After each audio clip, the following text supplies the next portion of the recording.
What was the toughest question you got at lunch? Well, somebody asked me who my favorite comedian was of all time, and I could think of a lot of them I liked, but I didn't want to pick You a single. didn't have. What are your top three? Well, I came up with Billy Crystal. I saw him do a performance once, but I go back to the days of Jack Benny and some of those, so I could come up with names you've never heard of. A lot of people are looking back on those days of Jack Benny and they're thinking, where did they go? Especially this week when you get news like U.S. is no longer the richest middle class in the world. Now it's Canada holding that position. How troubling is that? Well, I read that story, and I don't know exactly how it was measured, but all I know is that our GDP per capita, is at what, 52,000 or something, 51 or 52,000. We are a very, very, very rich country, and it's gone up in my lifetime, one person's lifetime, 6 for 1 in real terms, not inflation, just real terms. So if you imagine my father and mother, in the waiting room in 1930 and thinking their little boy would see something that was going to be 6 times per person output in the country. It's a remarkable country, and it's not over yet. I mean, this country will be doing better 10 and 20 and 30 years from now than it is now. If the middle class were to continue losing ground, though, as by this measure, they have lost a significant amount of ground, can that thesis really hold, that you're bullish on America forever? Yeah, it's not a good thing. I mean, the Forbes 400 this past year had an aggregate net worth of $2 trillion and 20 billion. That's an all-time record by some margin. In 1982, the first year I believe it was the first year they did it, it was like 90 billion. So it's up 21 or 22 times for one since 1982. That has not been true of the middle class. So it is really true that particularly the ultra-rich have gotten far, far wealthier, and more of the national pie has moved to them and away from the middle class. What do you see as the number one driver of that trend, of the acceleration of inequality and the disparity between the top and the bottom? I think it's actually a natural consequence of a market system over time that gets more and more specialized. And the market system is wonderful. I mean, it will produce goods and services like nothing else, and it'll produce what people want. It encourages people to go into the right jobs and all that sort of thing. So you don't want to fool around too much with a market system. It has produced a bountiful America, but it will more and more leave behind the people whose skills aren't well adapted to a market system. Let's talk about what Americans are seeing now. You have the stock market near all-time highs, but on the flip side of things, most investors, the average investors, have their lowest amount of trust in stocks ever. Yeah, well, they're wrong. You think they're wrong? Well, trust in stocks is trust in American business.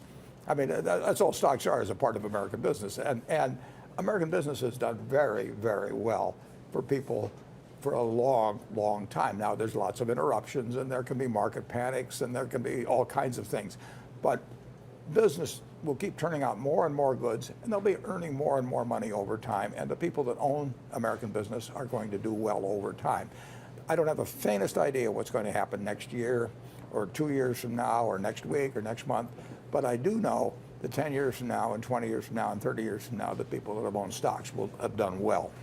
Do you think, though, that we could be at a tipping point here?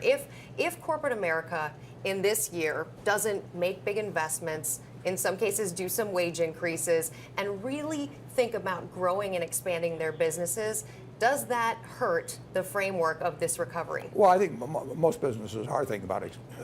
Every business is trying to sell more goods this year than last year, including all the ones Berkshire has.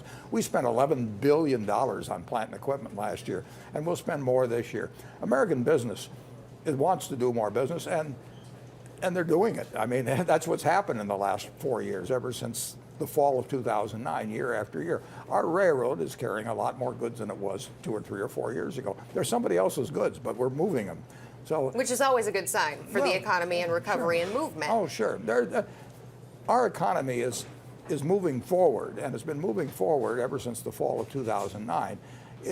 has not been galloping forward, but it has been moving forward at a perfectly decent clip. Is there something that would get it galloping right now, today? Well, that's what everybody wants, but I mean, sure, you can drop $1 million from the sky on every household, and they'll rush out and spend it, and money won't be worth much after that. But you can create demand various ways in the society. But the trouble is in economics, you always have to say, and then what? And there's a big and then what to pushing that forth, sort of stimulus forth. You've been very vocal about the housing recovery. If I am a potential first-time home buyer in most of the markets in America, I've got a job, prices haven't increased so much in my community, do I buy a house this spring? What does Warren Buffett say? Well, I say if you plan to live in the locale where you are for some time, I don't think you should buy with the idea of selling it a year later or 2 years later. If you plan to live in it for a significant period of time, by all means buy it. It was one of the best purchases I ever made, 56 years ago. I bought the house I'm living in today. Brought all kinds of happiness. Today you can buy it with very, very cheap money. I mean, you were getting a terrific deal on the mortgage now. So if I How much longer, by the way, do you think that'll last? I don't know. If I knew that, I'd go out and speculate in treasury futures. I'm no good at that sort of thing. We also had a little fun with Warren Buffett, and we did a Real Biz rapid fire. Check it out. All right, I want you to have a swig of your Coca-Cola. Good. Because we're about to do a rapid fire Real Biz challenge. Are you ready? Okay. Okay. You've had your Coca-Cola, Right. You're ready to go. All right, are you an Apple or a Samsung man? I'll show you my, this is my cell phone.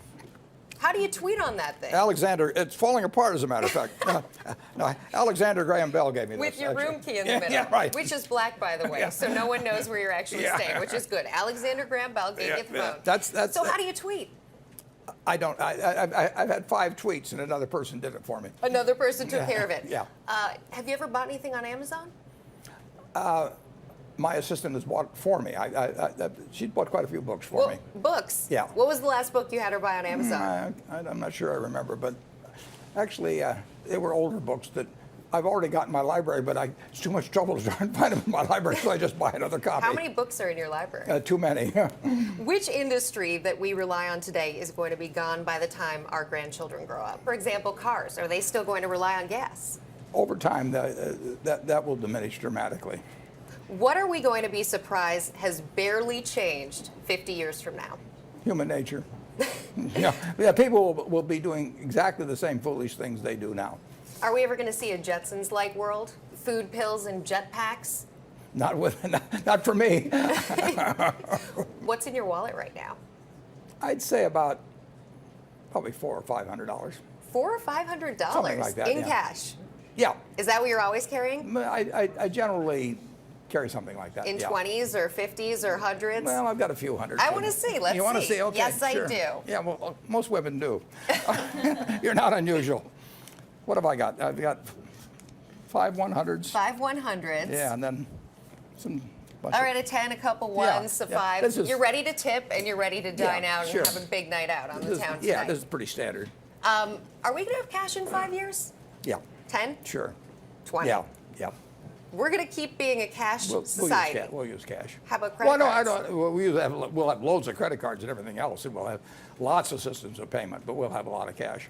Who would you rather have lunch with at Piccolo's? We like Smith and Wollensky, but taking them back to Omaha, Piccolo's, you're going to have a root beer float and some prime rib with one of the two Marks, Mark Zuckerberg or Mark Cuban. Who is it?